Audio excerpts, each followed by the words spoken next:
Hi, നമുക്കിന്ന് കല്ലുമ്മക്കായ എങ്ങനെയാണ് clean ചെയ്യാൻ നോക്കാം. ഇത് 5 കിലോ കല്ലുമ്മക്കായ ഉണ്ട്.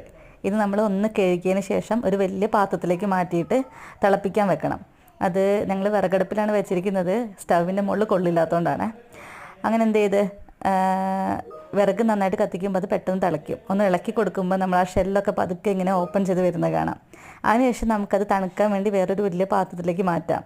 ഒന്ന് തണുത്തതിന് ശേഷം എന്ത് ചെയ്യുക, ഒരു സ്പൂൺ ഉപയോഗിച്ചിട്ട് അതിൻ്റെ ഷെല്ല് പതുക്കെ ഓപ്പൺ ചെയ്ത് നമുക്ക് ആ മീറ്റെല്ലാം എടുക്കാം. പതുക്കെ ചെയ്യണമെന്ന് പറയുന്നത് എന്താ വെച്ചാൽ അതിൻ്റെ ഉള്ളിൽ ഒരുപാട് വാട്ടർ ഉണ്ടാവും, അതെല്ലാം തെറിച്ച് എല്ലാ സ്ഥലത്തേക്കും ആകും അല്ലെങ്കിൽ.